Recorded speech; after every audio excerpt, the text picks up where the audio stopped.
David was also recognized as one of the 150 Canadian difference makers in mental health. He is here to be your host and MC for Stand Up for Mental Health. Please put your hands together for Mr. David Granirer. Hey, thank you. Let's give it up for Len for reading my introduction. Let's do it for Len.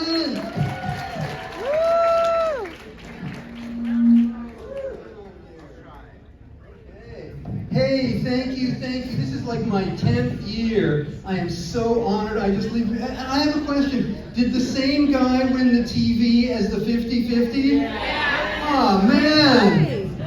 I think it's rigged. Where is he? Hey, give him a hand. Wow.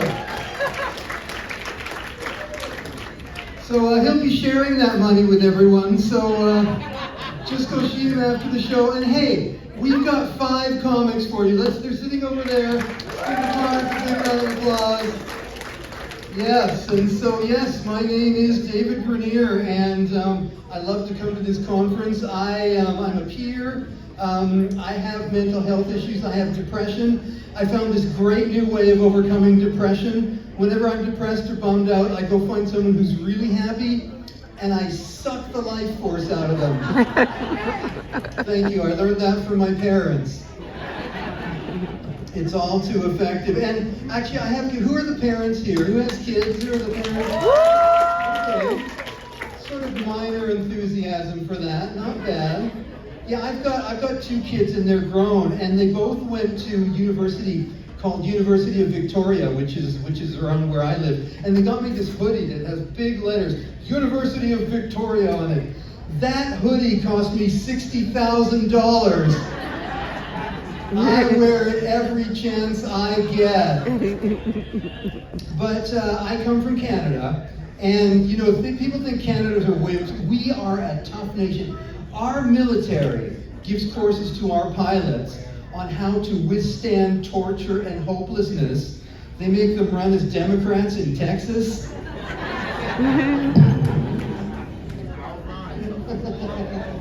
Oh, by the way, that wasn't a joke. That was just a political observation.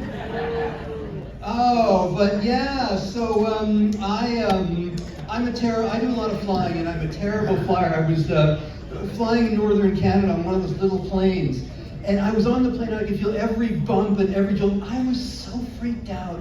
I actually saw Jesus and prayed to him, which is a problem because I'm Jewish. Do you realize how freaked out you have to be to hallucinate somebody else's God?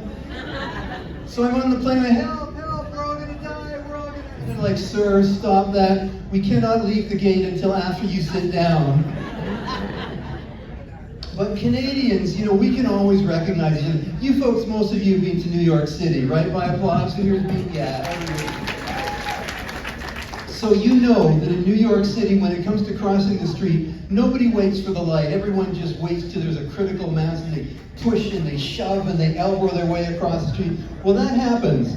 And me and one other guy are left sitting at the curb, and he looks at me and he goes, so dude, what province are you from? But I come from a Jewish family, and growing up, we were the only Jews on our street. The rest lived in houses. But my wife is not Jewish. She comes from a redneck family where they used to get drunk and traumatize each other, and like, we are Jews, we're better than that. We don't need alcohol to traumatize each other. We do it with chicken soup and guilt. But thank you. But we get the crappy holidays as Jews. We get a holiday called the Passover. And in the Bible it says, no non-Jew may eat the Passover dinner until after you have circumcised him. And I'm thinking, how do you explain that one to your dinner guests? Yeah, Bob, before we eat, there's something we need to do here. Yeah, it's kind of like saying grace. And then we also have a holiday. I'm just educating you before I get into the mental health stuff. We have a holiday called the Hanukkah. And for those of you who don't know, so the story of Hanukkah is The Greeks, this is like 2000, they kicked the Jews out of their temple, they ransacked it. The Jews came back and they kicked the Greeks out of their temple, and there was one small jar of oil with which to light the sacred lights. And by a huge miracle, that one jar of oil lasted 8 whole days. So really what we're celebrating is that we got a good deal on oil. But there's a lot of there's a lot of social problems in my area. They recently put in this all these slot machines in a casino, and I had this guy come up and he goes, "You wanted me to sign an anti-gambling petition because gambling increases social problems and addictions." And I'm like, "Dude, I'm a counselor. My job depends on increasing social problems and addictions. I think we should have crap tables with built-in joint rollers." And I had this guy come to see me for counseling. He was like this really rich guy, and he sits down and he goes, "David, there's nothing you can do to help me." And I'm like, "How much you want to bet?" But there's still a lot of, concern and stigma around mental health. They recently put in a mental health clinic in my neighborhood where I live in Vancouver. And I'm thinking, what a great idea. But there was a residence, they were parading around with signs. These crazy people, they're gonna come into our neighborhood and do what? Art therapy? I can just see them attacking pedestrians with macaroni and glue sticks. "Stay in your homes, there's been an outbreak of collage." And I'm joking around with these anti-clinic, they're like, "Oh, you think you're so funny, Mr. Stand-Up comic. Sure, it all starts with finger painting, but pretty soon they'll be killing people with chainsaws." And I'm like, "Do you realize how much coordination it takes to use a chainsaw? When I'm medicated, I can't even operate a Swiffer. And it's hard to kill someone by mopping them to death." But what those people, those anti-clinic people don't realize is that as people with mental illness, we are way more afraid of them than they are of us. Put it this way, people with mental illness, we commit 5% of all crime.